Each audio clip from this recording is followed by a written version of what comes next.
In the far future, faster-than-light travel is possible via portals called stiffworks. Human and alien civilizations travel this way for millennia. Trade, war, and technology proliferate. Countless societies rise, thrive, fall, and vanish. Eventually, almost everyone forgets the secrets of the stiffworks. Almost.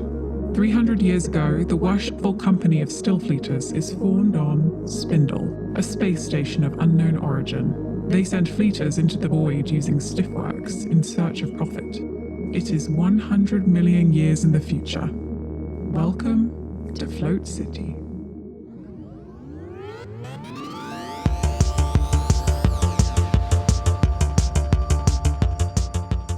Previously on Float City, the crew arrives on the Snake Man Mall Moon, Narcosa, sent there by their refactor Algar to investigate an ongoing Escher-esque event involving fold gates running amok on the planet. They're randomly opening, scooping tons of debris into the Escher-esque and tossing it all around the Ko's various provinces. Upon arrival, the team is met by 6 vat gnomes: Zap, Pop, Dorito, Torres, Herr, and Deep River, attempting to solve the same problem. Pop, they say, turned on the machine generating the fold gates, but forgets where it is. Beta and Merkis work together to ascertain the location of whatever piece of strange technology is creating the gates. Far atop a distant spire, Zap calls the Plaats. All 11 of them, 6 gnomes and 5 fleeters, including Oat, make their way across the Mega Mall. Beta and Remy stopping en route to grab some trinkets from a burning shop unstuck in time. We join the crew now, still en route to their destination.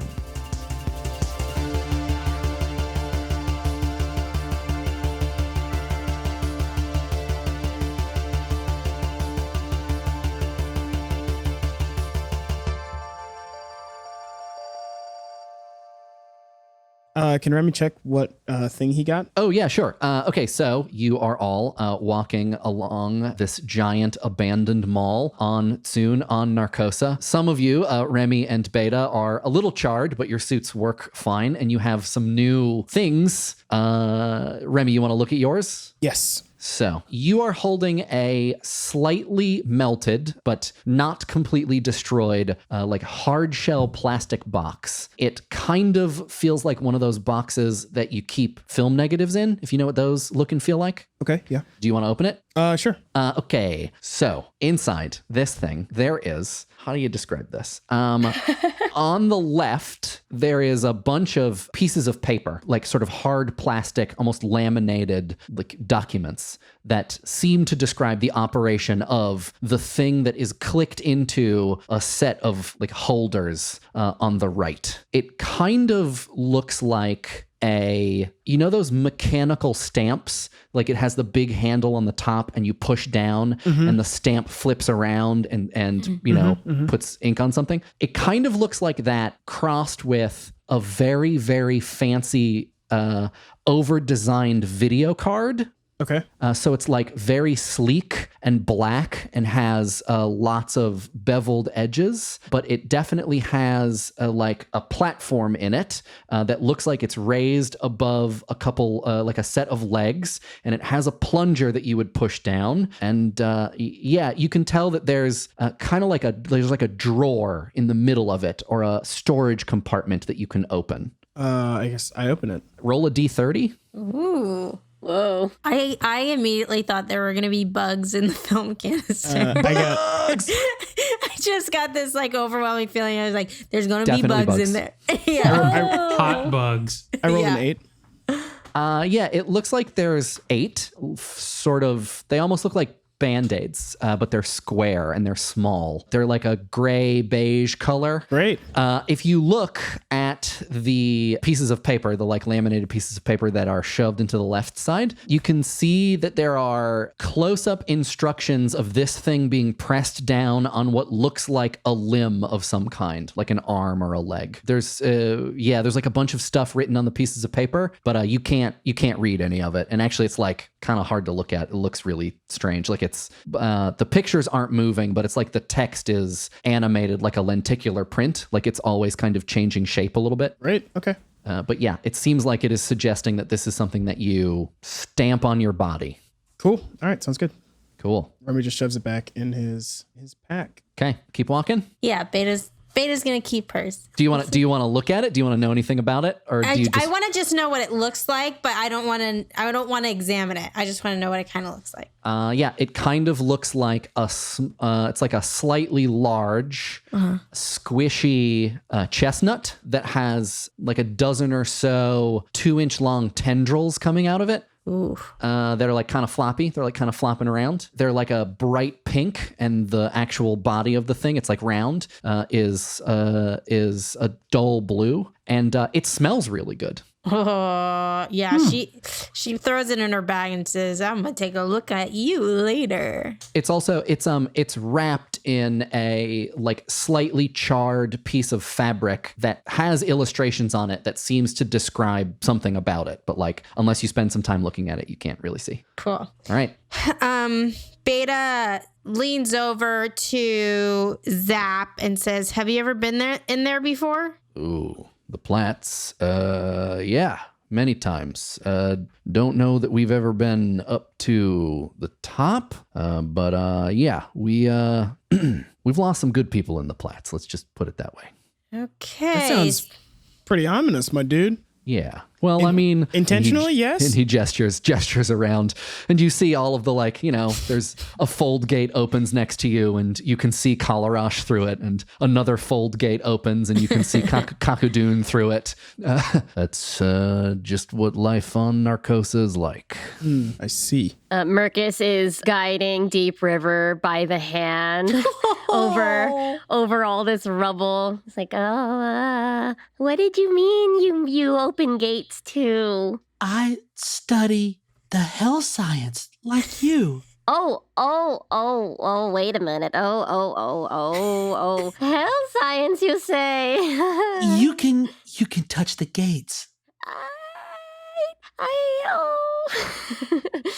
And I can see it leaping off you like plasma from a star. And Merkis just starts blushing in the exosuit, extra mucus, making it extra uncomfortable inside the suit. Your suit's filling up with slime. Yes, that happens. It helps me cool down. And he just starts sweating. Oh, good. Oh my gosh. Are you two in the front of the group or towards the back? I think probably toward the back because we're a little slower. Cute. Two small beings helping each other through the rubble.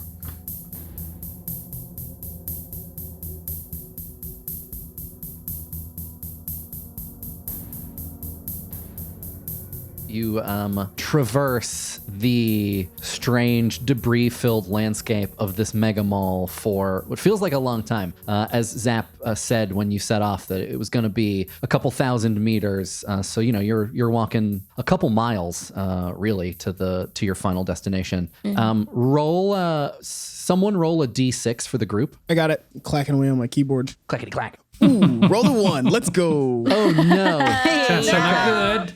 Sorry, every time I roll in Roll20, I have god awful rolls. I'm gonna roll in Slack from now on. Okay, hold on. I have to check something now. Oh, great. Yeah, let's go. Hey, audience, everyone who's listening to this is action. This is plot. We're moving things forward. Give me a moment here. Roll 1, 2, 3. Bijan, roll a d4. Okay, I'm rolling this in Slack. Oh wait, no, I'm not. That's right. I have a computer without Slack on it. 4. Nice. Interesting. Okay, good. Or not good, but good to know. As you are walking, you're talking. Merkis and Deep River are getting to know one another at the back of the group. Zap is up front, just pushing forward. Beta and Remy are looking at their new things, putting them in their bags. And all of the gnomes are engaged in their various interests. Torres is maybe charting some of the buildings that are around. Herr is checking her munitions to make sure that her guns are loaded. And it's just been a long walk, and you're all just maybe kind of zoned out a little bit when a giant fold gate opens directly in front of you, and it is just careening towards you. First, what you can see just on the other side of this fold gate that's opening in front of you is it looks like you are up in the sky, like you're looking down at the vast landscape that you are familiar with from when you were in the Escheresk on Rigamont B. You can see there's this sort of gray dune-like plain. You can see some white buildings here and there, these like small structures, big structures.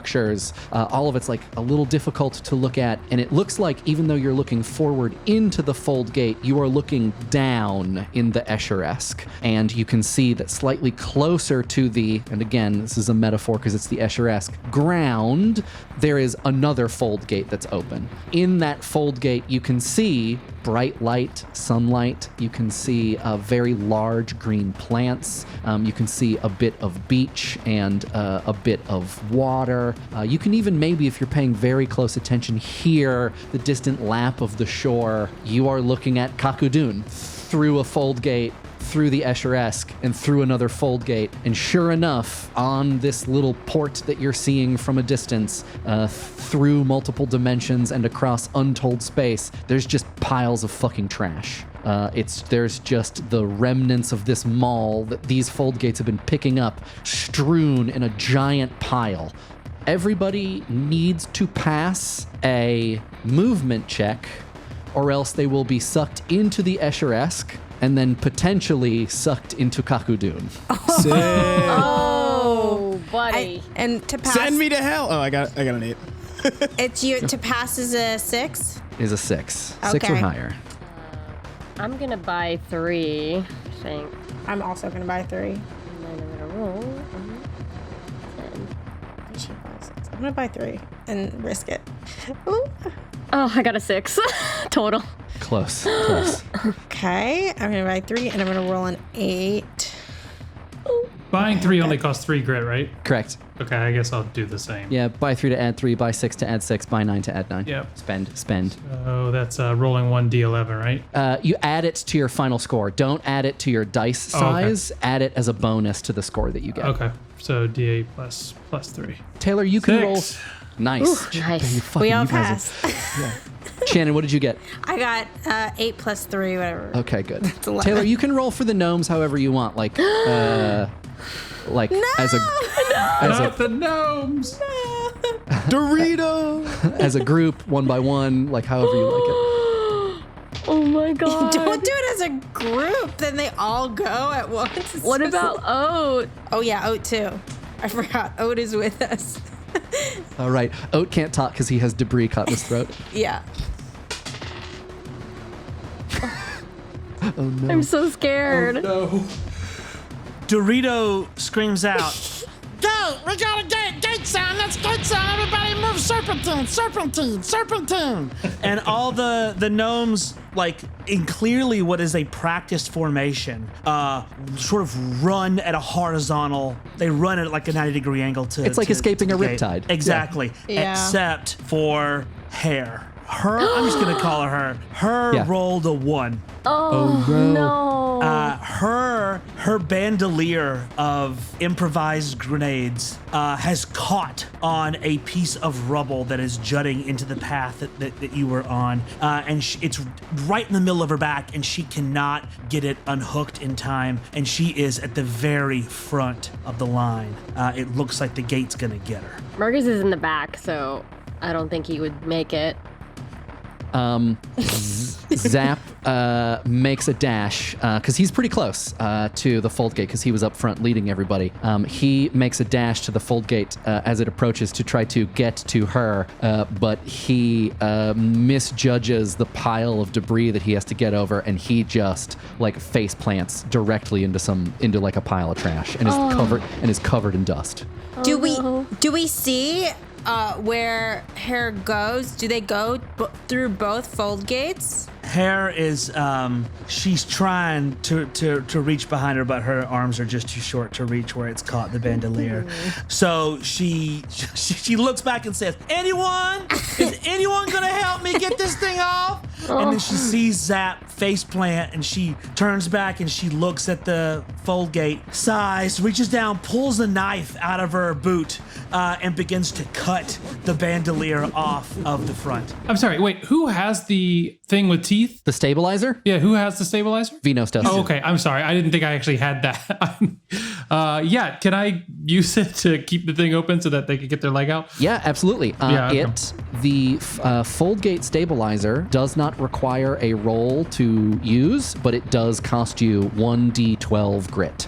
Okay. So if you spend 1d12 grit, you can basically just throw it at a big hole in space, and it should work.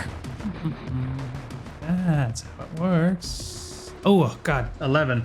Oh, all right. Oh, no. This is what you don't want. It's a heavy price. Yeah. Okay. Well, that's just how it's going to have to be, then. Vynos is kind of a, he's an older man, so he's can often be kind of decrepit looking and sort of not quite the mover and shaker he maybe once was. But in just a moment when he sees that this is happening and he sees someone is caught in it, he kind of does a very quick, for his, a surprisingly quick grasp at the object that he had spoken to the night before and quickly whispers, "Remember what I said?" And he throws it almost backhanded at the hole. As you throw the fold gate stabilizer into this gaping hole in space, you kind of get the feeling that you're like, oh shit, I didn't throw it quite hard enough, like it's not gonna make it, and it looks like it's gonna fall short, and just as it looks like it's gonna fall short and like clatter to the ground, it just zooms forward like it is attracted to the fold gate, and it spins end over end, side over side, and it orients itself so that it lines up inside the fold gate, parallel with it, and then very quickly expands and becomes much, much, much larger. And it rings the outer edge of the inside of the fold gate, its many sword-like teeth pointing outward, and you hear this loud, kind of like something like clattering metal and short-circuiting electricity, and the fold gate just stops moving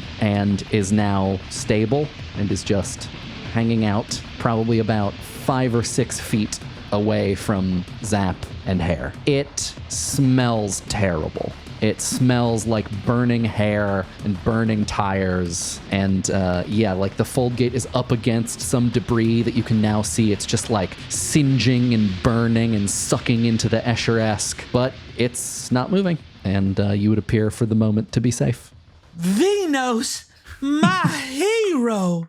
Oh, it was nothing. It was nothing. None of that. No. Oh, I think you've got more tricks hidden up your sleeve than you let on at the first act of this little adventure. I don't know about that. No, it's fine. That's fine. Don't mention. Well, I will mention it, and I think one thing that's going to be real fine is you coming over here and getting this bandolier unstuck from the debris. Vynos goes over and helps. He doesn't know why he would be the one she would want to do that. We have a machine and a blooder that have infinite strength. Vynos, when you get over there close to her and you like lean down to get that thing out of her, she leans real close to you in your ear and says, "Now that's a gentleman." Vynos takes her bandolier and places it in her hand, and he says, "Think nothing of it." I absolutely will think of it whatever I desire. Now here, you take this one. She pulls one of the grenades out of the bandolier, hands it to you, and says, "Now this one doesn't do much damage, but it's just about the brightest thing you ever see." That's very nice. I appreciate it. I'll put it on my mantle. You better put it in your pocket. We might need it. Okay, yes, I'll do that. Yes, Zap is now up and dusting himself off, and he says, that's a weapon. Right, yes, great. Bright weapon. Right. He's also looking at you like sort of suspiciously as you're interacting with Herr, and she's flirting with you. He's like, well, there's a light glare, maybe. Zap, you got some dust on your shirt. And she walks away. Clean yourself up. It's very Blanche from Golden Girls. I love it. Yeah. All right. Now, Mike, did I learn enough to know that I could remove this thing now, or do I just leave it now, or what would Vynos' knowledge be about removing this thing from the? Yeah, I think that you the paperwork that you had, I think we said described roughly what its operation is, and it had described that if you want to close the fold gate, you have to be very careful. But it's basically as easy as reaching out, grabbing the inside of it, not the outside, because that is the part that is stabbing time and space. Yeah, but if you grab the inside and you pull, just make sure you do it quickly, but you should be able to just remove it from the fold gate, and the fold gate will then close. Or it will continue on its way. It will do whatever it was going to do. Okay, so Vynos turns towards everyone and says, all right, everyone mosey on, please. We need to consider the vector. I'm going to remove the apparatus. All right, and people back away a little bit, but he kind of pushes them with his hand, waves his hand to get them back further.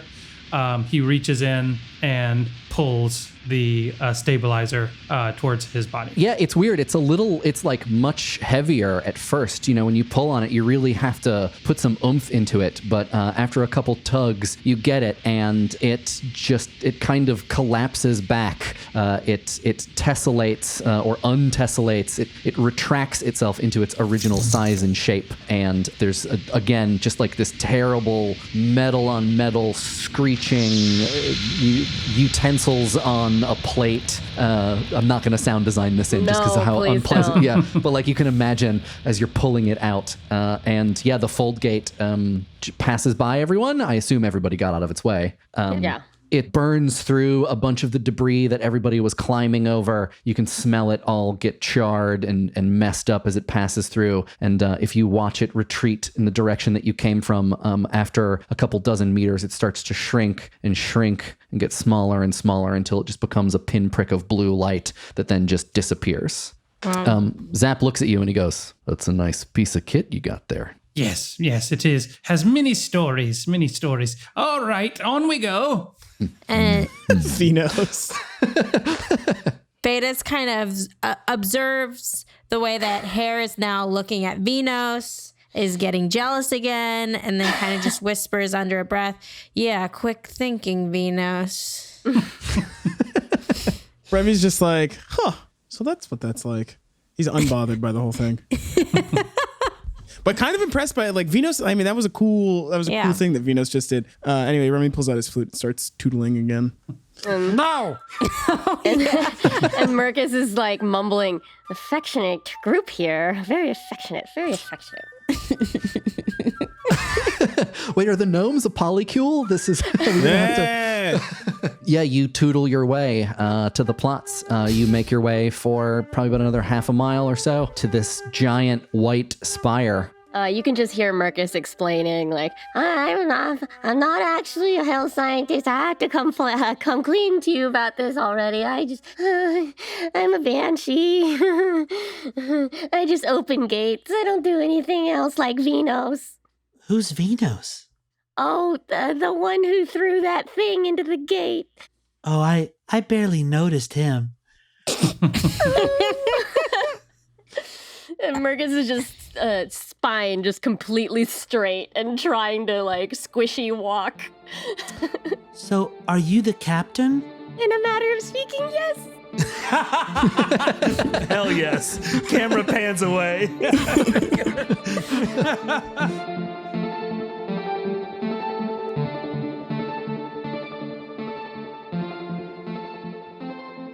Well, hello out there, still fleeters.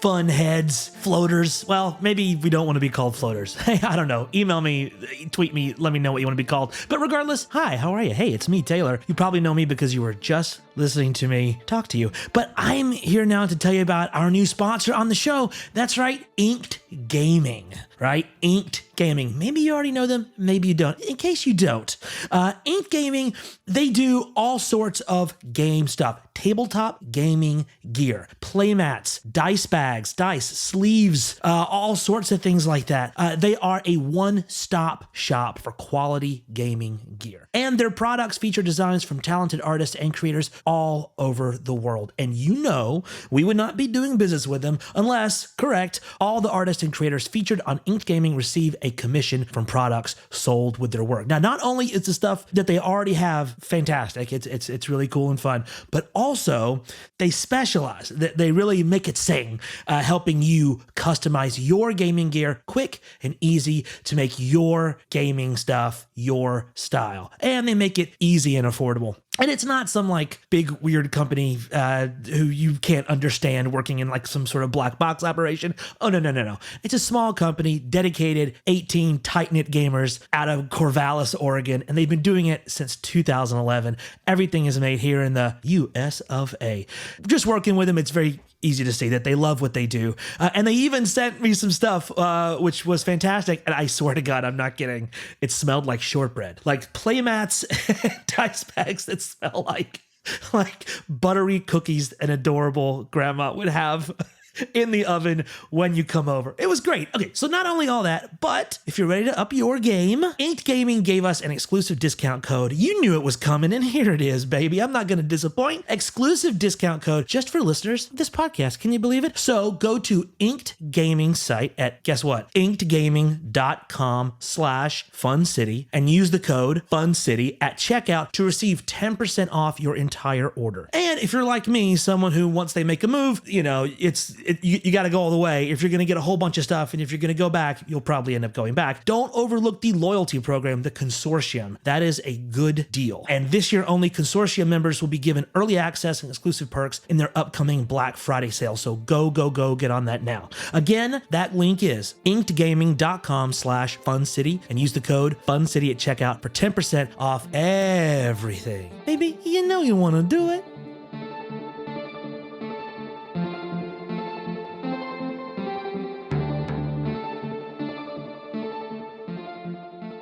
You arrive at the foot of the Plaats, this very, very tall, very skinny spire that interrupts the rhythmic placement of these empty storefronts just full of debris and empty shelves and display units. There's a series of double doors that's at the front of it that are very opaque. They're just white.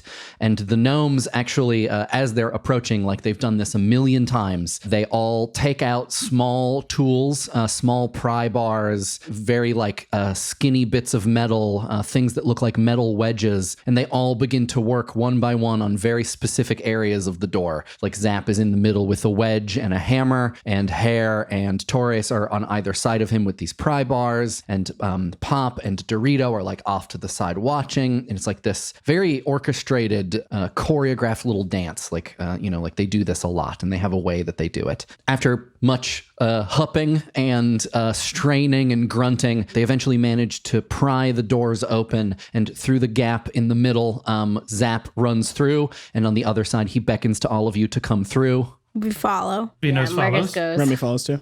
First Pop, and then Deep River, and then Dorito go through, and then there's like a very complicated little maneuver where Torres lets go very slowly, and one of the doors closes, and like dashes through, and then gets his crowbar ready on the other side and holds the door open while Herr jumps through. It's like this very quick little maneuver, and as soon as Torres lets go of the pry bar the last time, the doors just slam shut, and there's this big like clanking sound that reverberates through the room that you have just entered. You're in like what looks like an entry hall. This very much looks like a lobby. Like the rest of the environment that you've seen, it's white and gray, lots of like eggshell and cream. It kind of looks like an untextured 3D rendering of a hotel lobby. It's just very evenly lit. There's very little shadow. That's like the lights coming from these weird recessed panels and through this this dull kind of opaque, almost glass-like glow in the ceiling. There are white chairs and gray couches around. There's a long arcing desk in the back corner that looks like it's made of the same material as the walls, this sort of dull, slightly rough stone.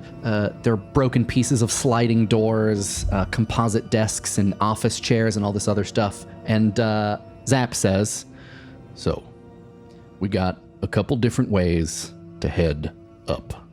I think it's time to climb.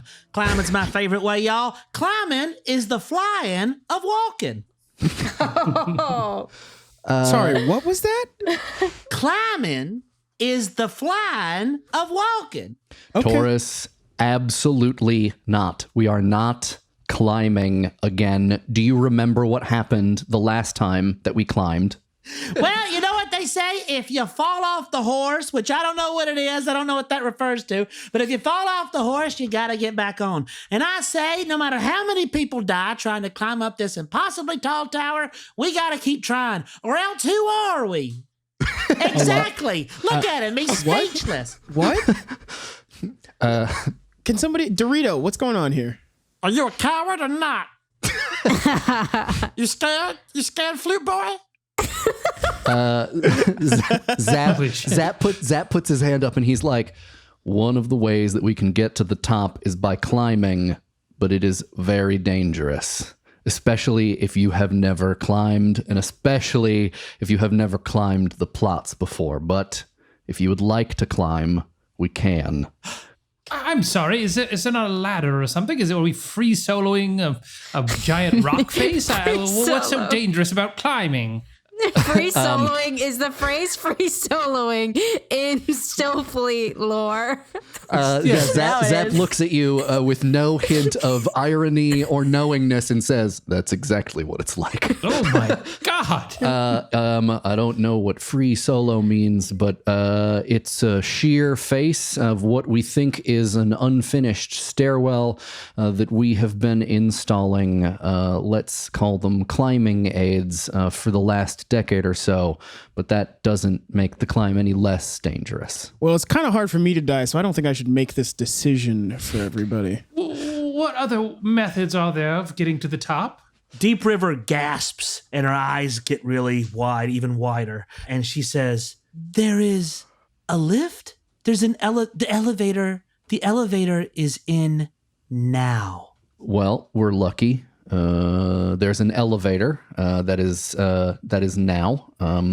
Deep River leans over to Merkis and says, usually the elevator is someone else. Oh. Did you hear what I said? Instead of somewhere, I said somewhen.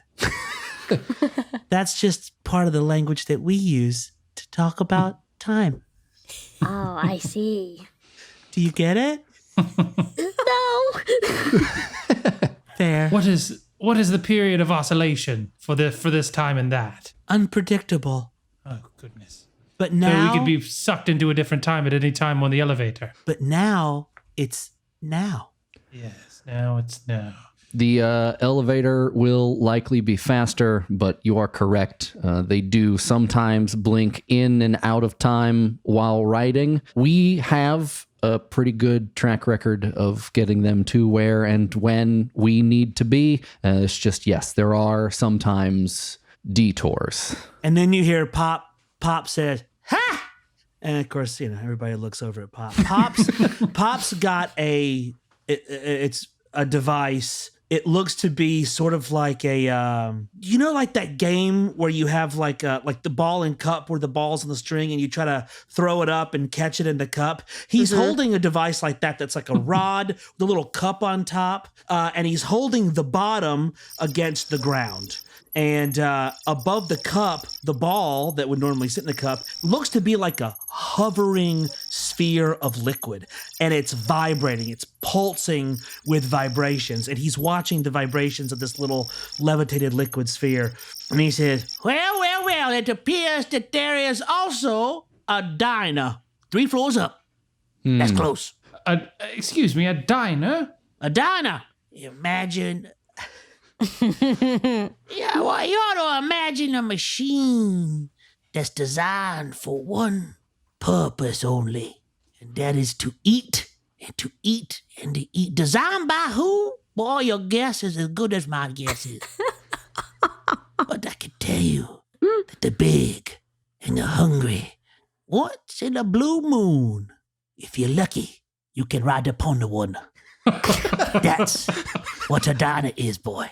Oh, well, I have no interest in riding such a creature, but it sounds like we should avoid this at all cost. We have figured out a way to pacify these, I think you would call them a machine of sorts.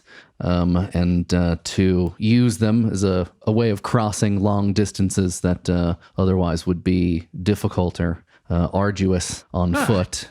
These are your beasts of burden. In a manner of speaking, yes. They are a little slow, but they do tend to be safe. We, like Pop said, don't know who made them, don't know why they're here, other than the fact that they seem to eat the endless expanse of the building and send it somewhere.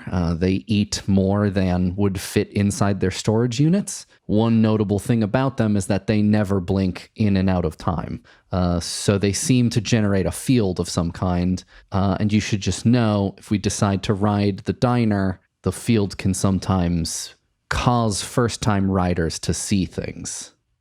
I vote that we ride upon the diner's back. And I think we should climb.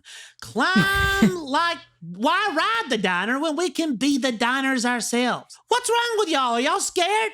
This sounds horrifying. Does the diner climb, or do we ride it to the place where we would climb? The diner climbs. The diner climbs, so we could climb ourselves with just our little paws. We could climb on top of the eating diner, or we could take the time elevator that could take us to who knows when. What do you think, everyone? Merkis.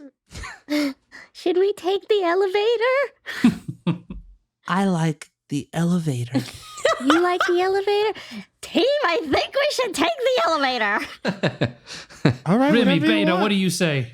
Whatever, dude. Like I said, it's hard to kill me. I will not die, but you will. Beta is kind of intrigued by the idea that if she takes the elevator, she might end up in a different time. So she's like, yeah, the elevator. I think that sounds smart. Also, just as a person who has gotten unstuck in time before, it's not so bad. There are worse I things. definitely disagree. But I will go with the group's decision. Vynos is so curious about how the elevator relates to Vynos' personal struggles. Yeah. How the elevator is a metaphor for what Vynos is currently going through that none of us know about. Yeah. Zap looks at all of you and looks at Vynos, with a bit of sympathy and says, I myself am partial to the elevator. Okay, well then I suppose we should go quickly then. No time like the present. Well, sorry, Dorito. We're not climbing. How upset is Torres? Oh, is it Torres who Yeah, wants to? No, Torres. Dorito also wanted to climb, yeah. Oh, okay. No, Dorito. Well, no, that doesn't matter. Okay, all right. I have very good reasons and backstories for all the different notes. Everyone has an they interesting wanted. backstory. Well, fine. Y'all don't want to climb? Fine. I'll follow you into the elevator because otherwise I'm climbing alone and there's no one to see me climb and I can't see anybody climb. And being seen and seeing, that's part of the climbing fun. So it's decided then you're all going to take the time elevator. Zap starts to walk with authority in another direction. He sort of walks towards the back of where the lobby is, past the large arcing desk, navigating around these piles of debris, the couches and the chairs that are overturned and the small bits of broken glass and everything. They do another one of these little dances with a set of double doors, flush double doors. They get out their pry bars, pry it open, and everybody sneaks through. Pop is looking down at some of his gear every once in a while to make sure that everything is looking above board. Deep River is looking off into the air and not announcing that the elevator has disappeared. So everybody continues. There's a long hallway that is just dozens of doors on either side. I don't know if any of you have seen an elevator before. Remy probably has. Definitely. Yeah. It's one of these things. Yeah. So you just walk down this hallway that's just got dozens and dozens of elevator doors. It's very, very long, and Deep River just stops in front of one and pushes a little button that's on the side. Reaches up is the button. I imagine the button being slightly tall for Deep River, Yes. if Deep River is a short gnome. Yeah. So yeah. There's a little reach, a little ding, the little button lights up. A couple seconds pass, you hear some whirring, some rumbling. The doors open, and inside is a perfectly mirrored box. Zap walks in. Beta follows. And so does Merkis. Yeah, Remy's in there too. Vynos waits for everyone to go in. He might not go in, and then he closes his eyes and walks in. Yeah. It's pretty big. It's like the size of a New York City bedroom that you would walk into and you would be like, huh, it's a pretty good size.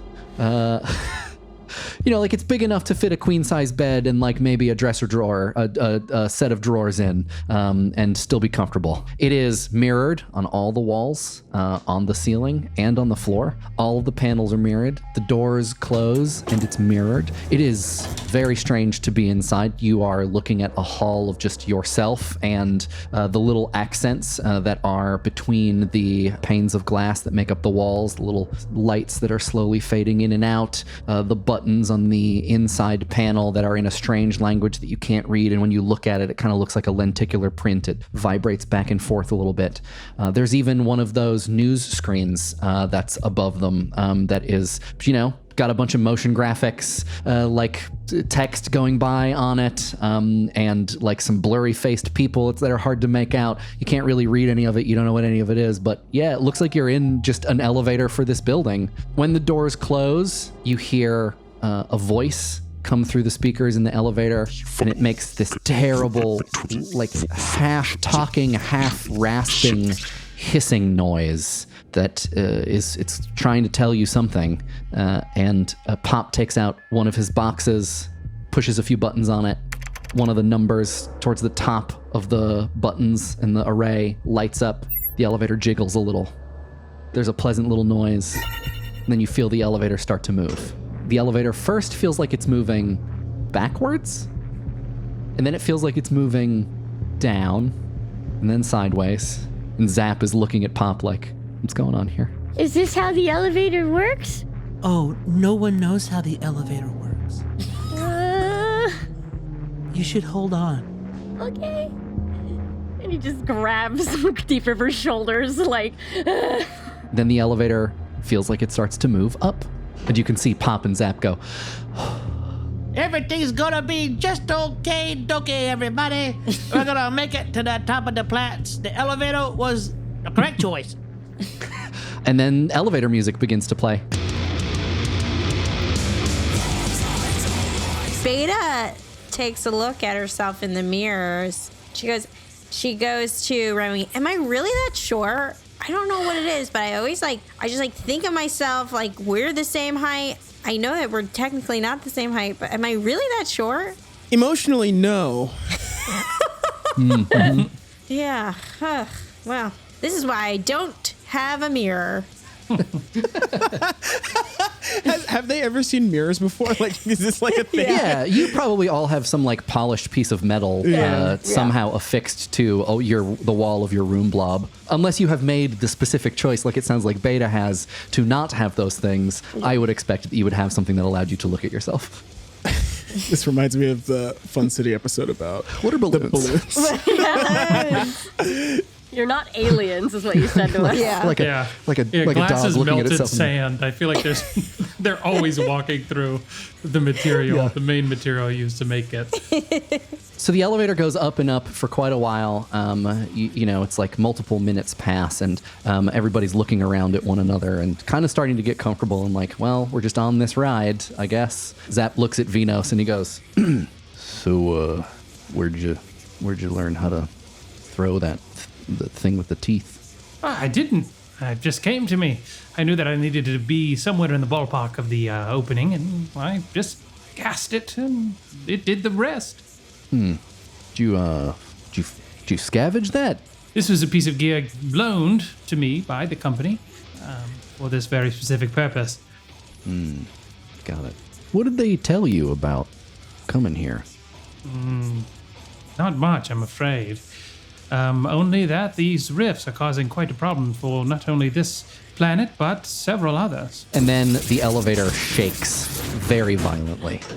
I think we won't make you roll for it, but some of you sort of like lose your balance a little bit, have to brace yourselves against the side of the elevator. And then you all start to float off of the ground just by a few inches, just for a few seconds. All of your suits beep a little bit as if to say like, hey, something about the atmosphere is different. Everybody calm, be careful, watch out. And then Zap says, shit. We must have hit a junction. Okay, everybody brace yourselves. We're going to go back to normal Atmo in a few seconds, and then Pop will fix it. He'll be able to get us back on time, and if not, Deep River may be able to help a little bit. And he looks at Pop back and forth between Pop and Deep River, and he says, right. Oh, everything is gonna go swimming like a fish. Everybody falls to the ground. Gravity starts to come back, and then the screen readout changes, and it becomes this like bright yellow advertisement, it looks like. There's lots of moving text, and there are like some very strange looking widgets or products. Like you don't know what they are, but it's obviously advertising whatever this thing is. And then Zap says, fuck. Okay, close your eyes. Don't look at the doors. Don't look at anything. Just look at your feet. Don't look up. Just do not look up. Do you understand? Merkis, Deep River, like reaches up and grabs your head and turns you so that you, Merkis, are facing Deep River. And she says, don't turn around. Okay. And inside his, does the exosuit have helmets? I don't know if we're wearing helmets. If you push a button on your collar, it will deploy a bubble helmet around you. Okay, never mind. He's not wearing it. So, in reaction to this, he doesn't say anything, but the ganglia around his head like flares up and like in a panic. Herr does the same thing to Vynos. Herr sees Deep River do that and does the same thing to Vynos. Now, don't you go looking behind your shoulder. You just keep looking right here at me. And Zap opens up one of the many pockets on his chest, on his vest, and pulls out a bandana and just ties it around his head over his eyes and then puts his head down. And then Beta is like seeing everything going on and grabs Remy and faces Remy to her.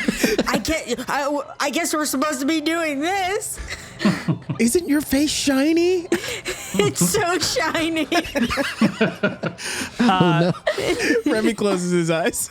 But because you're doing this to each other, one of you at least can still see what's going on at the door. Dorito and Torres see this, and Dorito and Torres leap up onto your shoulders and wrap their arms around your eyes. Okay. That's funny. Wait, does Beta have eyes? It doesn't matter. It's the I have a face. face plate.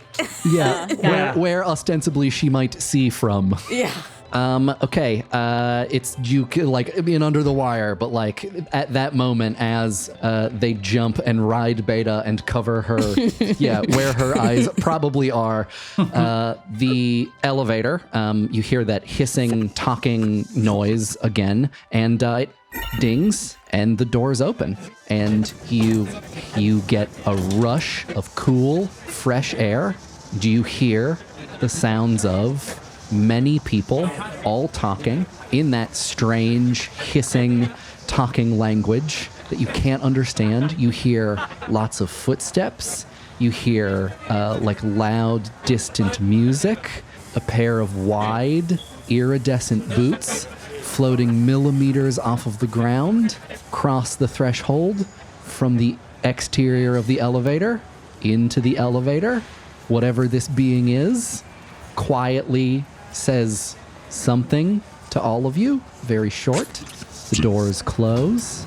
And Oat says, "Oh, why are you worried? It's just somebody. It's just a person. Hello, my friend, and welcome to our mirrored Oh, Mr. Oat. Does Oat actually do this? Yes! You see, the rest of you see these wide iridescent boots come in, turn around, and like face out of the elevator as the doors close. They're wearing slate gray retro-reflective trousers that are like covered in a tunic. You can see the inside of the tunic is producing this pulsing rainbow of light that's reflecting off of these reflective trousers. Looks like it's like some sort of video signal or something that's just inside this dress that this form is wearing. What Oat sees is a snake man. A notoriously unknown super future race. No one really knows what happened/happens to them. We just know that they build this thing that you're in and have a huge impact on multiple civilizations 150 million years in the future from where you currently are. Oat, No one else sees this, so the players are allowed to have this in their brains, but the characters are not, unless you look. Oat, its body is strange, but like not monstrous in any way. It's just kind of like gangly and tall, kind of skinny, with long limbs. Yeah, wearing this long tunic. The top of it kind of looks like it's been stained in blood, but like it's a purposeful design. Like this has been embroidered on this very careful, like blood dripping pattern that is also pulsing with light. It's got long, sharp fingers. It doesn't have claws. It doesn't have nails, but it's just got these long, pointy gray hands. But Oat, when you follow it up from its iridescent boots to its tunic, to its hands, to its shoulders, like it's all fine. It's all real. You've seen Unhumans. You're from the Stephen Patrick movie, so you know what strange things look like. But then you get to its face and its head, which is just a pure nightmare. Oh, God. Yes. Its visage. It is not. It is.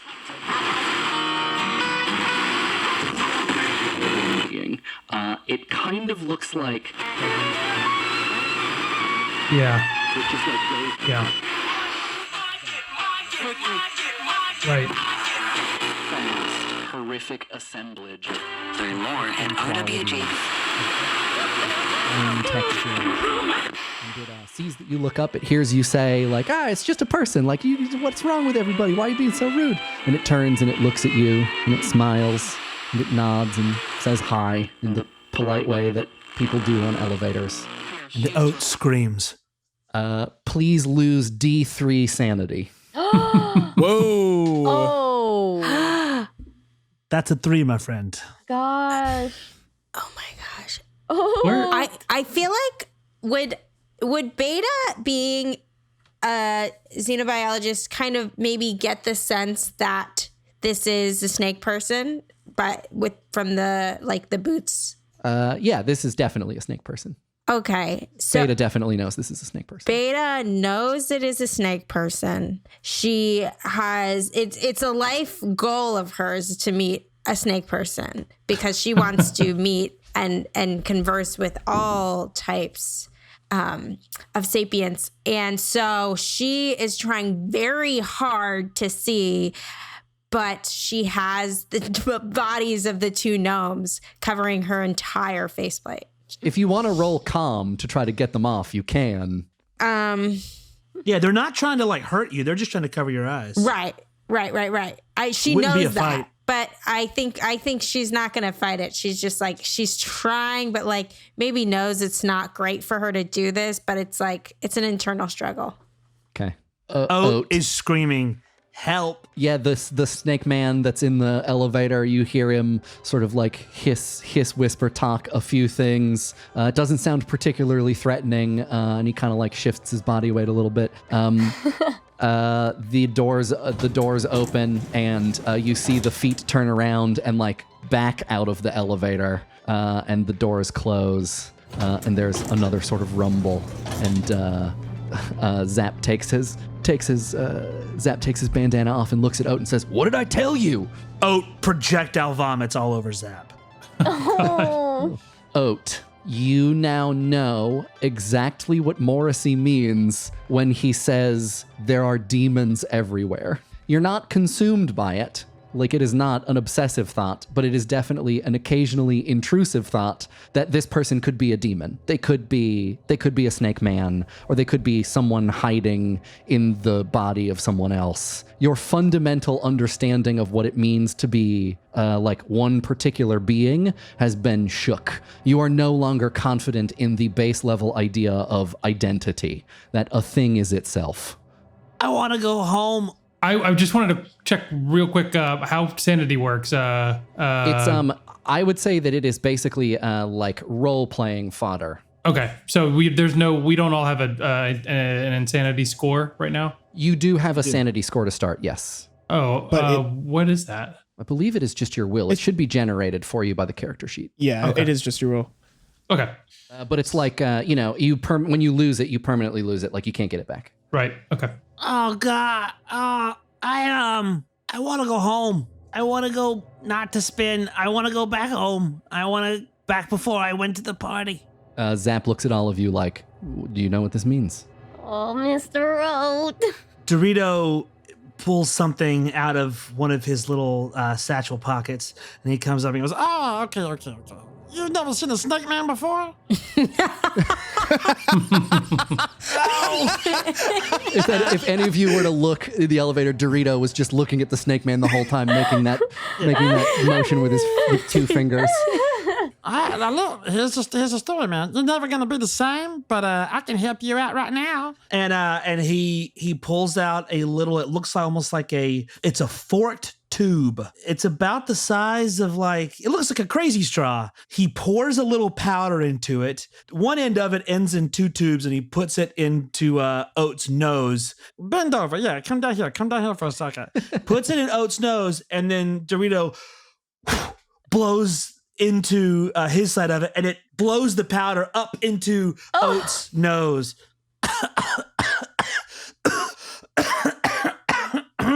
It does feel better. That does feel better. Yeah, you're gonna feel real good for a little while, man. Like space cocaine? It's just regular cocaine. Some things just work for millions of years. Yeah. If it ain't broke. You continue in the elevator. It feels like it's going sometimes up, sometimes left, sometimes right. But eventually it comes to a slow halt, and the doors open. Merkis continues to stare at Deep River. The light that was lit at the top of the array of buttons goes off when the door opens, and the little readout, the little video screen that was above it turns off too. Vynos turns to Deep River and it says, is it still now? Mike, is it? Yeah, it's still now. Vynos quickly gets out of the elevator. But wait. What? Okay, now it's safe. Oh. Beta kind of remembering, feeling like, if I just had the courage to look, kind of feeling bad on herself that she didn't really have the courage to look, and remembering her role as kind of the doctor of the group. As she's exiting the elevator, goes to Oat. Can I help you with anything? How are you feeling? His pupils are alternating and dilating. Like one's getting bigger while one gets smaller, and then they reverse. Oh. I actually think I might be better off now. All right. I think I feel like there was like a veil that I was looking at the world through, and now that veil has been pulled away. Okay. She leaves the elevator. Thank you, doctor. I don't know that you've ever seen Oat sweat before, but he's definitely sweating now. His fur's wet. Oat, why is your head so wet? The rest of the gnomes were hanging on Deep River's every word when she was determining whether or not it was now, and as soon as she said it was good to go, they all piled out. Zap pulls out that hole punch that he had when you met him, when you went through the Stiffworks, the sort of 3D map generator. And he pulls it out and he squeezes it a couple times and he cycles through a couple views and he gets back to the one that you recognize with the little pink lines and the pink blooms in the places that are taking up electricity. And you can see that he sort of like moves a hand around and navigates to where you are. Yeah, here you are. You are on top of the pink cube that Merkis found that is labeled Distance Liquidation Unit. You have arrived.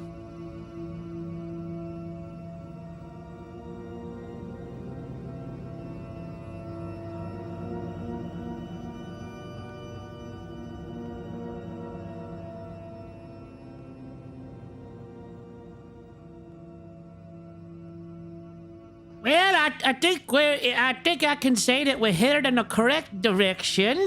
But this always looks memorable to me. So yeah, you are in the spot that Merkis pointed out on the map when you first met Zap and the crew. This is the Distance Liquidation Unit. Like the rest of the Snake Man construction that you've seen so far, all of the surfaces are white and gray and shiny. They're mostly unmarked. But in this room, you can see 4 things that are of note. Unlike anywhere else that you've seen, there's very little debris in this immediate vicinity, like where you are in this kind of lobby. There's some like trash and broken furniture around, but for the most part, it's like kind of neat. Now that you're out of the elevator, you are now also reacquainted with the fold gates. There's kind of a lot of them around, but they're all small. They're very little. And they don't last for very long. They just kind of like blink in and out of existence, and they telegraph their location. There's just like a little bright pin of light that opens into a small black hole with a blue or white ring around it and then disappears again. You can step around them. You just got to be careful. You got to like pay attention to where you're going. But there's definitely more of them around here.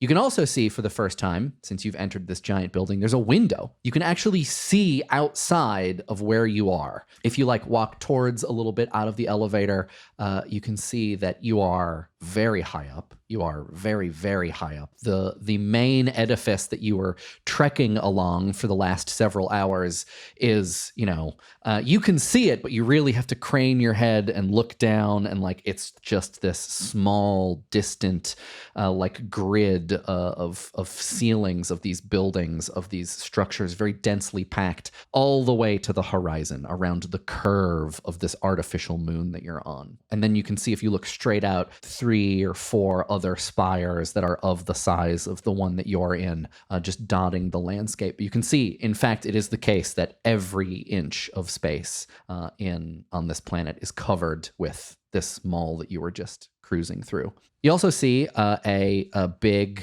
desk that is like dark gray.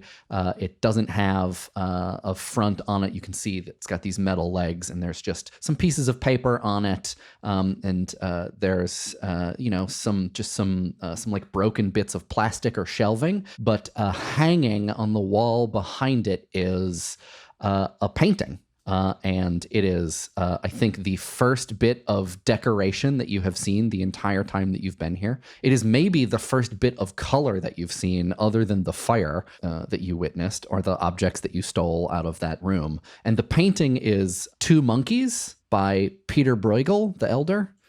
Do you know this painting? No. It's I don't know what, Taylor, do you know what kind of monkeys they are? The Capuchin? They are red-capped mangabeys. Basically, they're like tiny monkeys with red tops, like red hats, red hair, and they're chained into an archway, like a window, looking out at like a shipping center. Mm-hmm. There's this big row of clear doors just to the right of the desk, and on the other side, you can see what looks like cubicles. And the cubicles look like they are just filled with garbage. It's just cubicles filled with trash. And the lights in there are very bright. And it looks like it goes for quite a distance. It's just like seems like a former office space. Up against the wall that's to your back that the elevator is in, you can see another set of doors. And these doors are metal doors. One of them is closed and one of them is slightly open. And through it, you can see like some metal tables and some shelves and what looks like maybe a refrigerator. This is about as far as we ever go, unless you're Pops. Merkis heads over to Zap and asks, like, so where does it say we need to go? And Zap takes the weird hole punch thing out of a pouch on his chest and squeezes it a couple times, and it spins out this holographic map. You can see the bright pink marker that Merkis you found is in the room that is full of the cubicles that are full of garbage. And Zap points at it and points at the room and he says, "Looks like we gotta go that way." Can we tell how dangerous it is? Like, you mentioned a bunch of hazards, but how close where do they, I'm thinking in video game terms, like where do they start? Sure. Yeah, roll will. Everybody roll will and just tell me what you get. Also, everyone should save game. Yeah, save something is an honorable way to get through anything. Yeah. I mean, you are unstuck in time, so if someone explicitly saves game, then maybe something in the universe will happen that will allow you to reload this moment later if things go awry. Yeah. Time works weird here, so. I rolled a 4. Marcus got a 1. Yeah. Oh man, this Beta place is great. There's nothing going on here. Got a 2. I do again want to note that 4 is the maximum that Remy could ever get. Unless you burn grit. Yeah, but it seems like a waste. Vynos rolled 2. Wow. Oh, no. Yeah, the most I can give you with these results is that the double doors, looking through the double doors, it looks like a kitchen. That like those 2 metal doors where one of them is kind of ajar, that looks like a kitchen of some kind. You can't really tell anything else other than what's obvious. Like, wow, weird, there's a painting. A lot of tiny fold gates blinking in and out of existence. Actually, the other thing I can give you is if you're walking around kind of like sidling through, trying to not get cut through like Swiss cheese by the little fold gates that are opening and closing. You start to see that all the stuff that's around really does. It looks like it's been nibbled on by like an infinite number of mice. Like it's all got like tiny little holes just poked through it. Everything's got holes in it. And if you look long enough, you'll be able to find like small pieces of paper that are untouched by the fold gates somehow. There's a lot of paper around that's been sort of singed and cut through and burned, and you can tell that it's been messed with by these little things that are popping up. But if you find a full one, you can pick it up. And as you're walking around, Pop actually does find one, and he picks it up. And what Pop sees on the little piece of paper is like an attractive, blonde-haired human man. Oh, I know this boy. This is a picture of that young charming man that I met last time I was here upon the Plaats. You met a man here? Beta walks over to Pop and grabs the piece of paper out of his hand. Whoa. Beta roll a d6.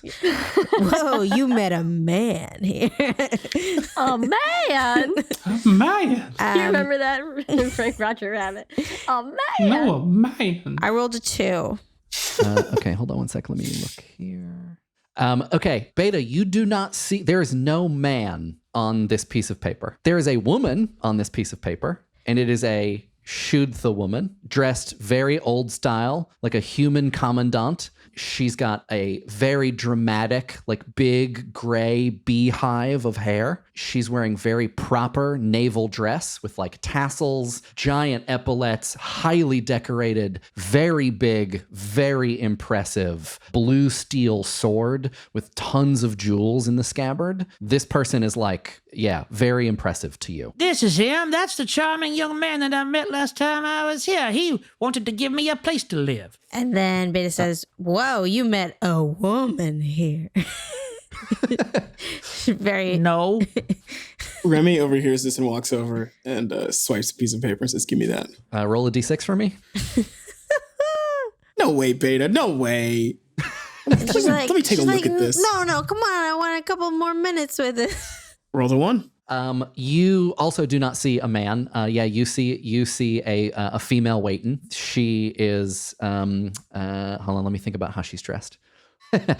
You see a female waiting that is wearing a lot of like face jewelry. She's like heavily pierced and has a lot of like jewelry sort of like draped on her forehead. And she's wearing a like a long blue caftan and a kind of leather jacket over it. And she has like a long jaunty walking stick sort of slung over one shoulder. And she appears to you to be very cool. Damn, she's so cool. What a sick walking stick. Bet you seen this walking stick? It's not a man. Pop, absolutely wrong. Wait, a walking Merkis stick? walks over. Yeah, walking stick. You don't see a walking stick? No. Merkis, look at this. You look at this hairdo. Look at this hairdo. I mean, come on. I agree about the hairdo. And just peeking over Remy's shoulder, not actually touching it, Merkis also looks. Yeah, roll a d6. Really, you could roll anything that's an even number and just tell me what it. Tell me what you rolled and tell me what the number is. A d6 and I got a 3. Okay, so a 3 would you see another Jalasti. This is a female Jalasti, and she is wearing very tall, like platform shoes on both of her feet. feet and on her tail.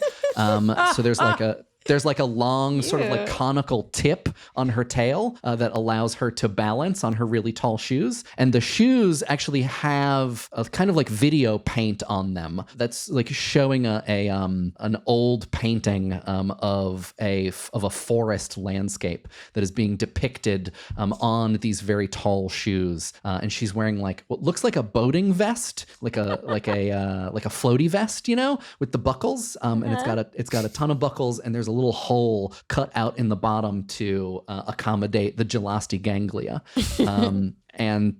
She's doing like a little like fun finger point, and she seems really friendly. Merkis's ear flaps like unfurl, and he just tilts his head and goes, "Auntie."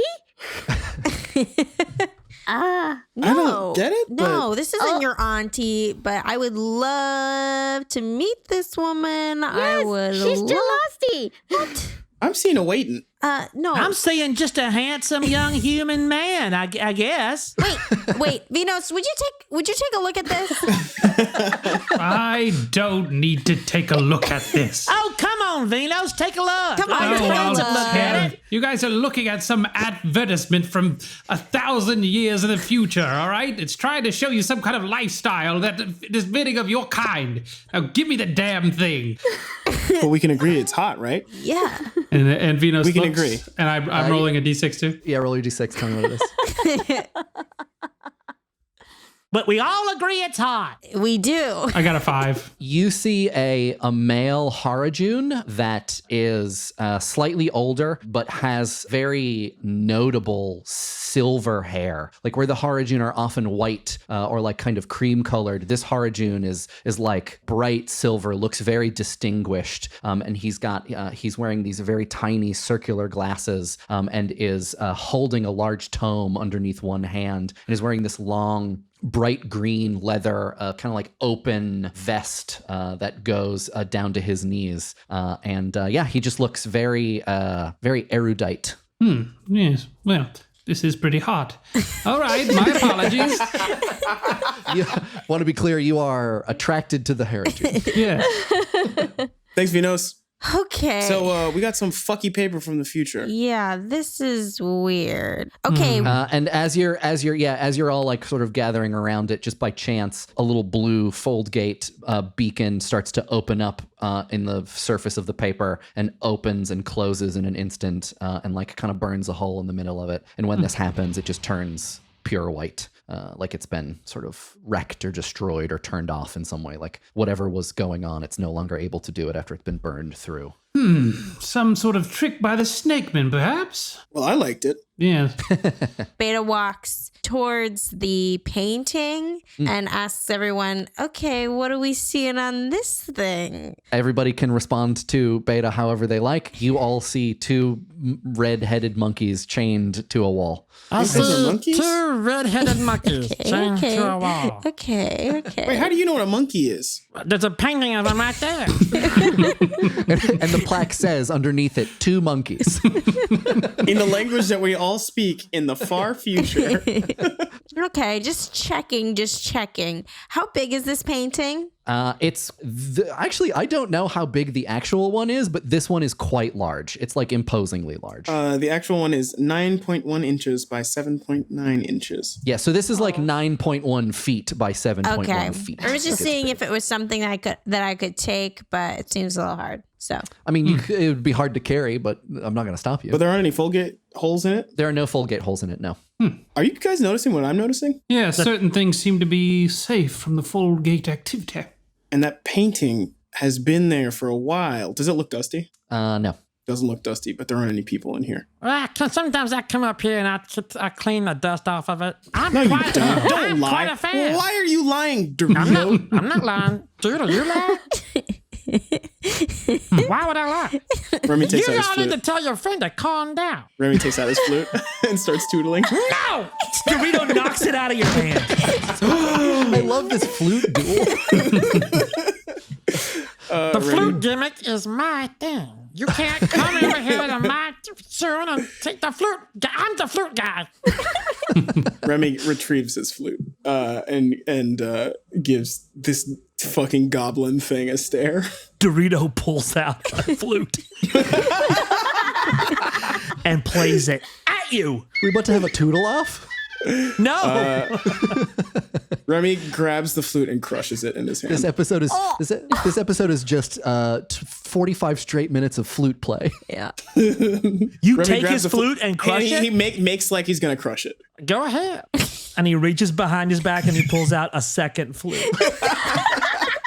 Instead of crushing it, Remy brings it to his lips and starts tootling. It's a toodle off.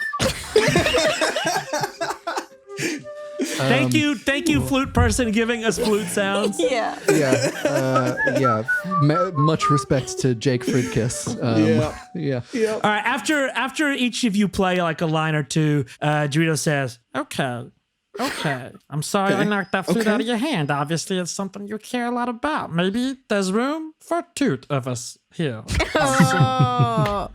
Oh my god. And he winks at you. But like kind of closes the other eye too. Yeah, he's vat grown, so not good at winking. Yeah. Remy winks back. Friends, and he holds out a hand to shake your hand. Remy shakes. No, pull my hand away. Dorito pulls his hand away. Remy says, that's just how we are friends here. We just like to roughhouse a little bit. Remy, You're all right, man. Remy says, not enemies. Not enemies. Wow, what a touching moment. Yeah. Full Anyway. circle, really. Flute circle, please. And that's the episode. Flute City, the spin-off show. Yeah. All right, yeah, where do you guys want to go? So you, from your will checks, from your perception checks, you got to huddle around a piece of paper for a little while. You know that there's a kitchen, and you know that there is like a big old office full of cubicles, full of crap. Where do you want to go? What do you want to do? You can also look out the window. I mean, you kind of do whatever you want. I think Remy starts walking toward the kitchen. You guys should come, I guess, let's just check this out. I mean, there might be food here. I'm a little hungry. Oh, there's definitely food here, but it's weird. Vynos says, I like the sound of that. And actually, as Deep River says that, one of Pop's instruments starts beeping. Oh, I got the beeps going on over here. I think that means that something's happening. Yeah, it means we got incoming. Everybody stay frosty. Fuck does that mean, dude? It means be cool, dude. It means just keep your eyes peeled. Something's coming for us. What do you know about ice peeled? You were grown in a vat. We get downloads of common idioms. That's actually probably true. The Vat Gnomes likely, their brains are likely just full of 300 million years worth of human culture. Man, what was up with young Sheldon? That was a weird thing for y'all to do back there. I don't know what you're talking about, my friend. Yeah, I don't think anybody does. Honestly, like if it survived, right? Wouldn't the Vat Gnomes think that it was some piece of like high art? No, I don't think so. And it is. And here on Fun City, we believe young Sheldon is. Cut this entire young Sheldon bit. Thumbs down.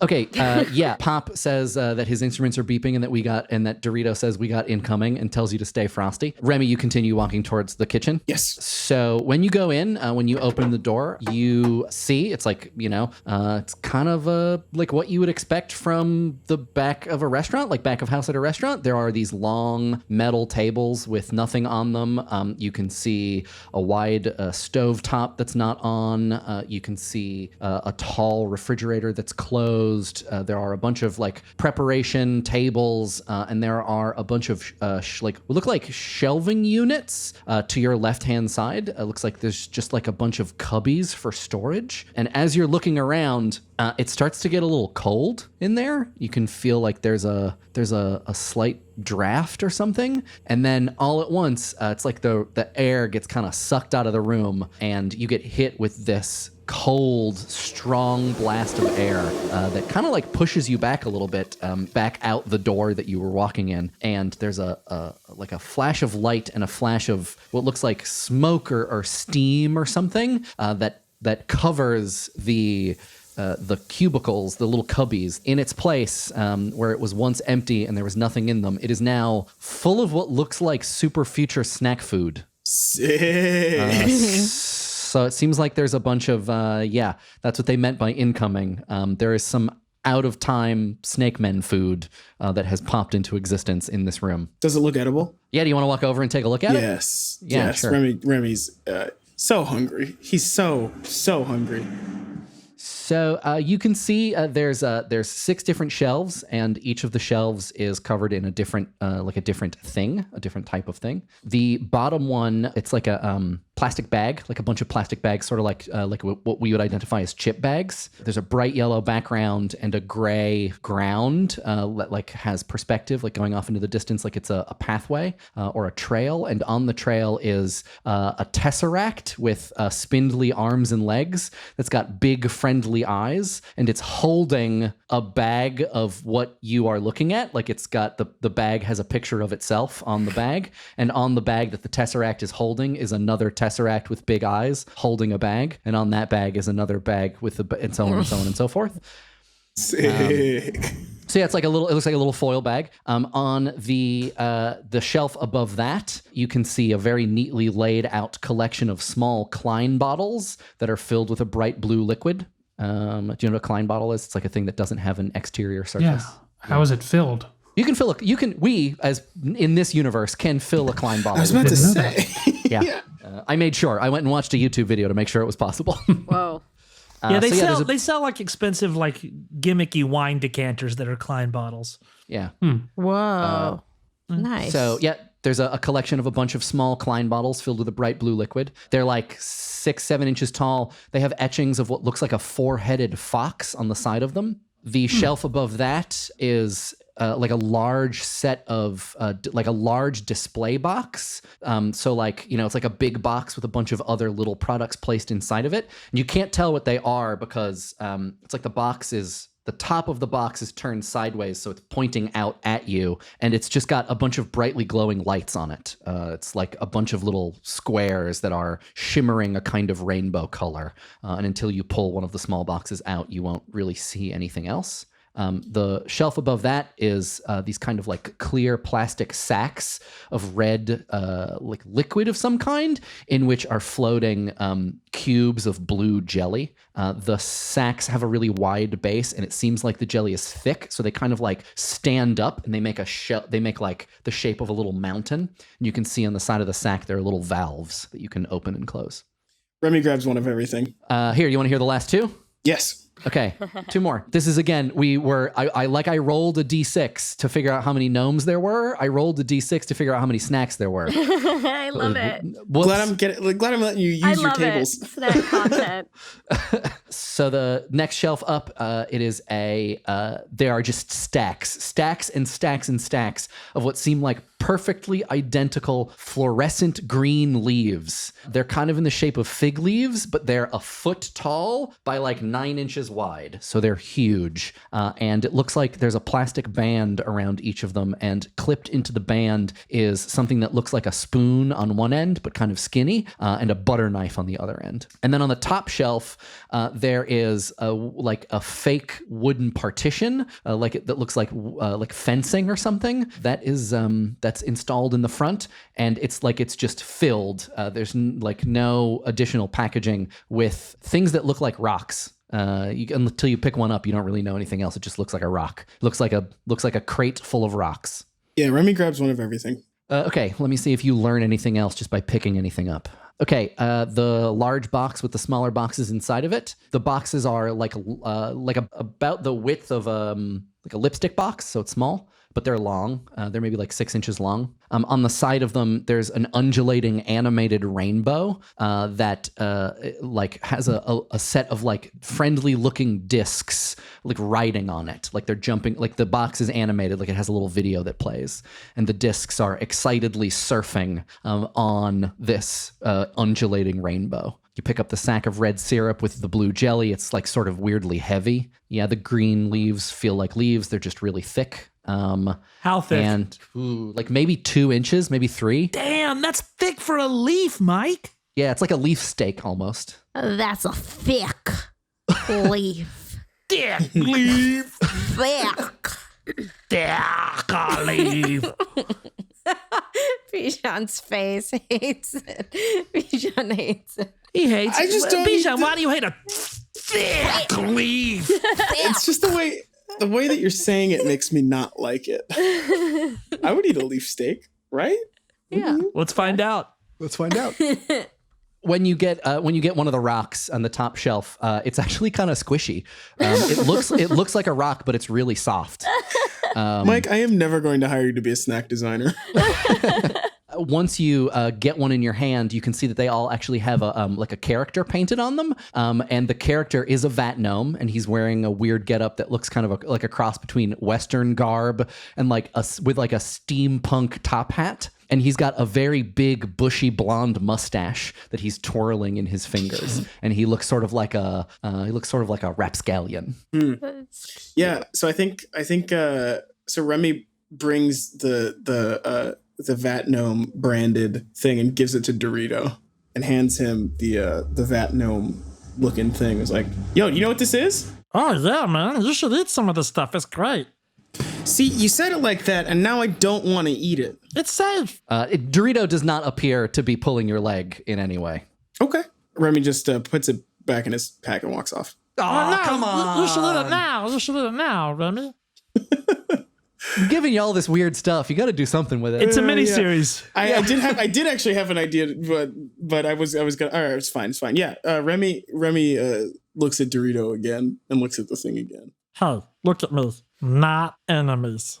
You want half? You first. Yeah, fuck it. I guess Remy eats it. Okay, yeah, it tastes very bland. It's pretty weird, and it's kind of like biting into a round rock of a mushroom. It's got like a kind of grainy, kind of meaty, cold texture. When you look at it, you can see the little holes of aerated material. You don't know if it was extruded or grown or what. But as you're looking at it and swallowing it, your face starts to get really itchy. Your chin starts to get itchy, and your cheeks start to get itchy, and just underneath your nose starts to get really itchy. Here it comes.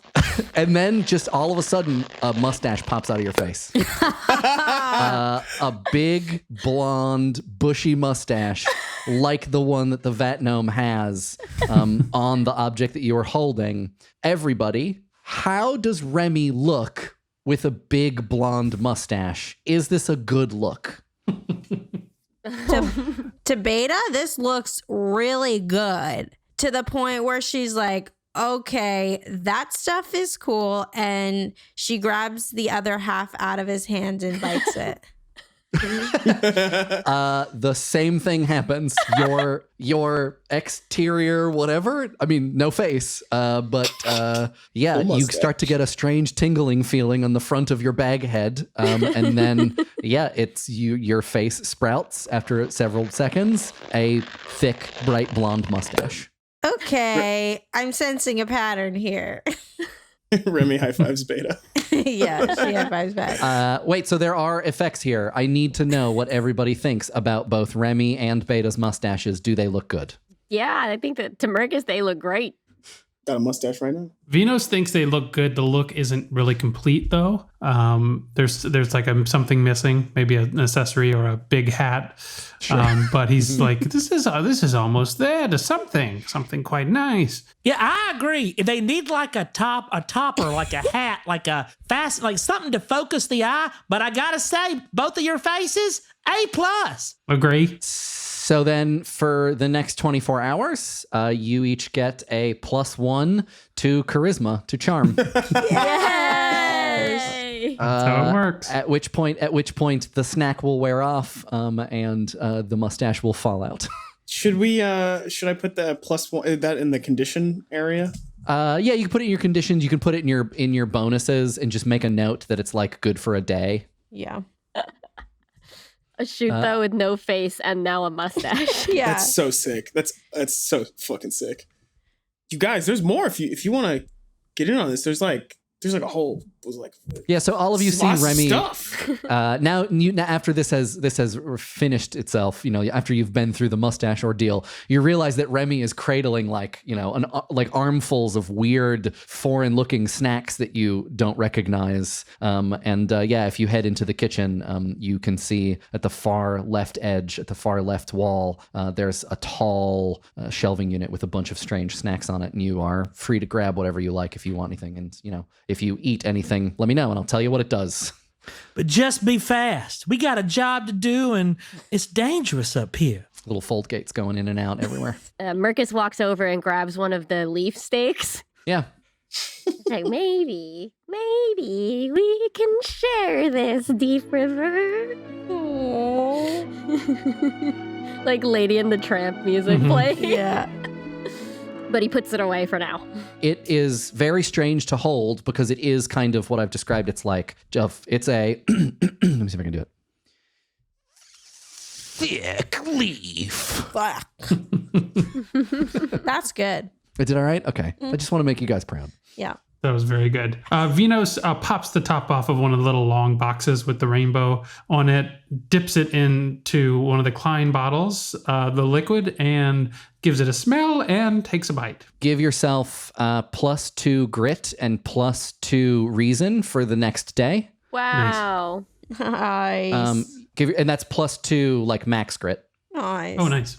Wow. And roll 1d6 and 1d5. All right. And then I will describe why it is you are getting these things. The D6 is 3. Okay. And the D5 is 3. Give yourself an additional +1 to reason. Okay. So that's a 2 to grit and 3 to reason for 24 hours. Okay, 24 great. hours. Yep.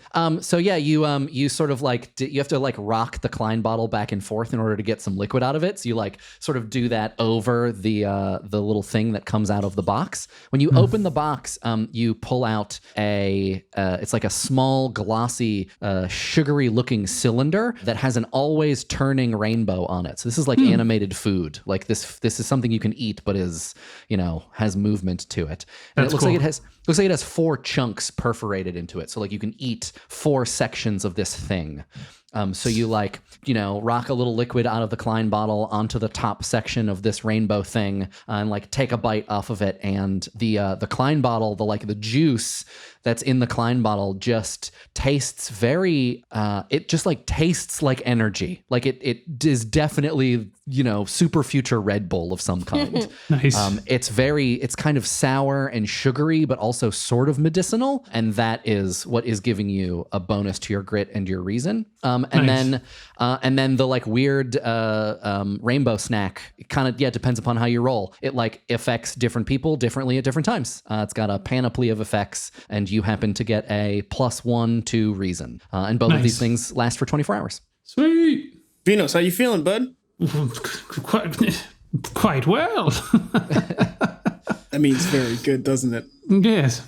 I guess I'll save these. Yeah, so like everybody take whatever you want. Mark it down in your inventory what you have and just keep track. Beta takes 2 more of those, the things that made her have a mustache, just in case she needs it later. She has some people she wants to show the mustache to. Get another read on how it looks. You have raided the kitchen. Is there anything else you can look around?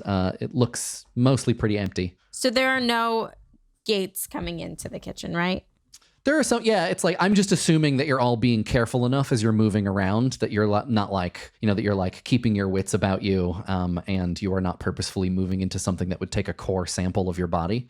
But yeah, there are little fold gates open, like, coming into existence, opening and closing, just sort of throughout the space. Merkis heads to the door that's indicated on the 3-hole punch machine and is looking for Zap to proceed. Oh yeah, he has not partaken of any of the snacks. He's just standing in the middle of the lobby, looking at his hole punch map machine, and kind of like peering into the office with the cube farm, looking at the map, using his weird little haptic glove to move the map around a little bit and try to get a lay of the land. And he sees you coming, and he's like, "You all done with snack time?"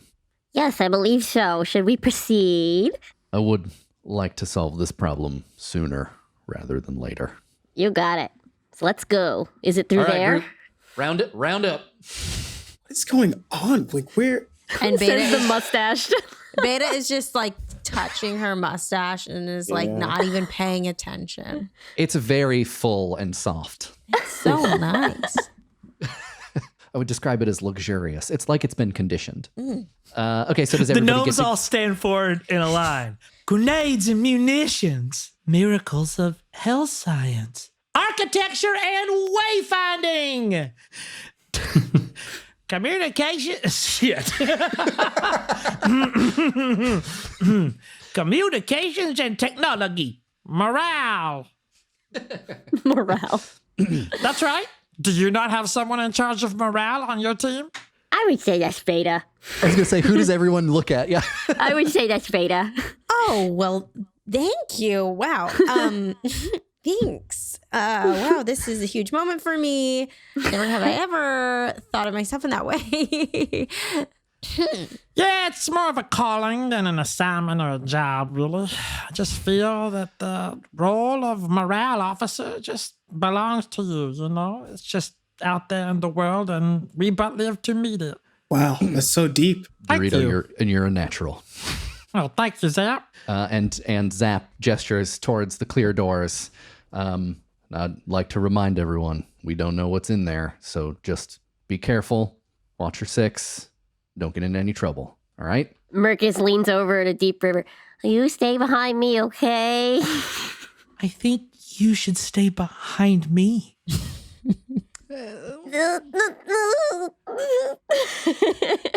And he she follows behind. Yeah, she takes your hand for sure. And everybody remember, the first rule is to have a good time. And then is there flute playing? Yes. Like a fife. Like a Revolutionary War fife.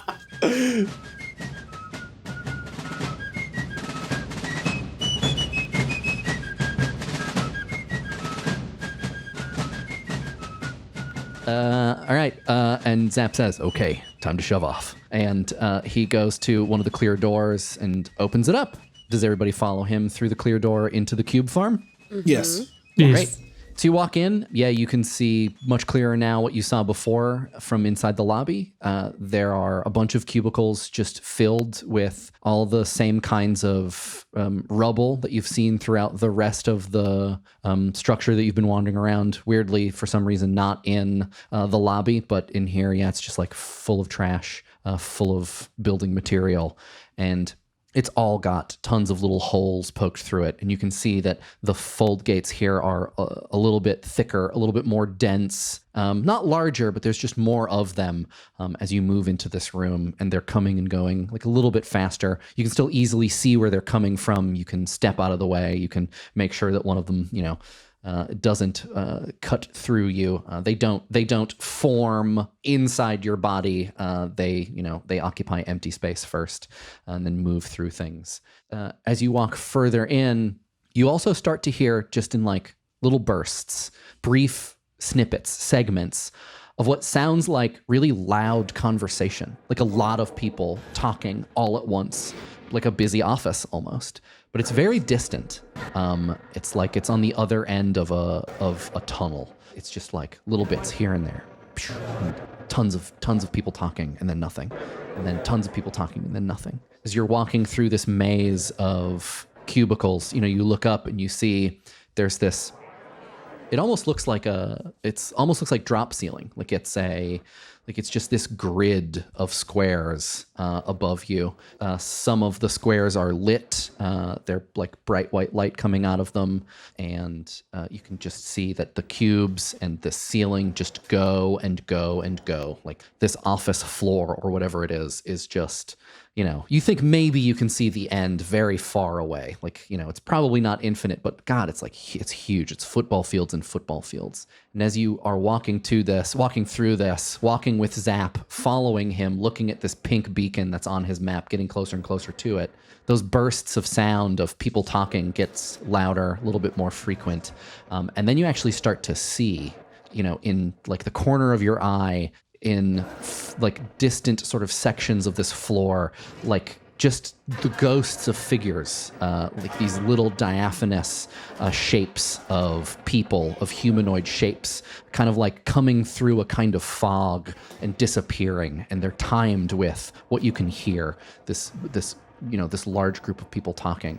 And you're going and you're walking, and it's getting a little bit louder and it's getting a little bit more frequent. And then you go far enough, you look at Zap's hole punch map that he's holding. You can see that you're basically on top of the little pink beacon. He's got this look on his face like, this doesn't really seem like it's anywhere. And he looks and he turns to Pop and he says, Pop, do you remember does this look familiar? Oh, so much of this blends together, it's hard for me to keep track. I just remember the nice boy, the man who wanted to give me a place to live. And I think something about, there was some kind of switch or a panel that I activated. This could be it. I'm sorry, my mind is going. Wait. Yes. And Pop is pointing, and he's pointing at a figure that's maybe like 25, 30 feet away from you. That's him. Walking towards you. Pop, you see a tall, attractive, blonde human man in a gray suit. Hello. Beta, you see a tall, attractive female Shoodtha with a gray beehive hairdo. Merkis, you see a friendly Jalasti wearing tall platform shoes. Remy, you see a very cool-looking Waitin. Vynos, you see a hot, studious Harajun. And as it walks towards you, you all hear a kind of like crackling, hissing sound, almost like a walkie-talkie squelching noise, and then kind of like it's hard to tell where it's from. Like maybe it's from the direction that this thing is approaching. Maybe it's from like the ceiling almost. Like there are speakers, a synthetic processed voice, and you can hear it. It talks to you. Oh, hey! I didn't see you there, but I can see. It looks like you found our administrative offices. What can I do to help you? Oh, wait, I know exactly what I can do to help you. I can get you in a unit today. And just think of it. Just think of it. If you lived here, you'd be home by now.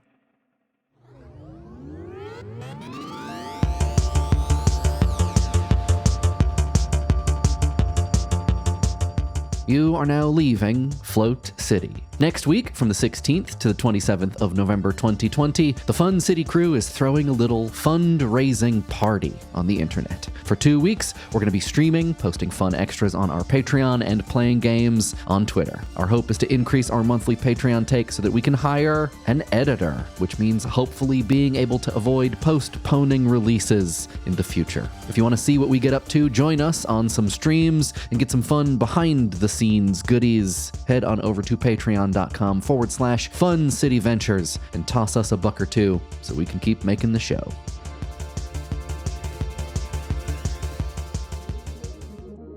Hi, I'm Bijan Steven, and I play Remy Tester on Float City. You can find me online on Twitter at Bijan Steven, BIJAN STEPHEN, on Twitch at the same name, and on Instagram at Bijan Cakes, BIJAN Cakes. I'm Jen De La Vega. I play Merkis and Meldar. You can find me on Twitter and Instagram at Randwiches. That's the word sandwiches, but replace the S with an R. This is Shannon Odell. I play Beta Combat. You can find me on social at Showdell. Hello, this is Nick Gercio, and I play Lux on Fun City and Vynos on Float City. You can find me at Nicholas Gercio on Twitter and in Gercio on Instagram. You spell Gercio Guercio.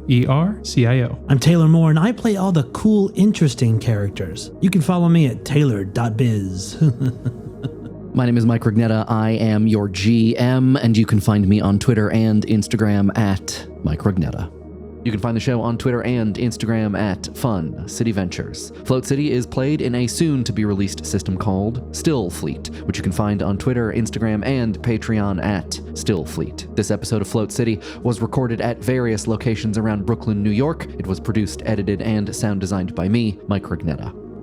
Pixlriffs perceives it to roll backward behind his path into a globe itself infolding. Like a sun, or like a moon, Fun City's music is by Sam Tyndall. Remy's flute playing is by Jake Fridkiss. Our art is by Tess Stone. Our Discord mods are Olivia Goulin, Kit Pulliam, and Kestrel. And the voice of Artemis is Molly Templeton.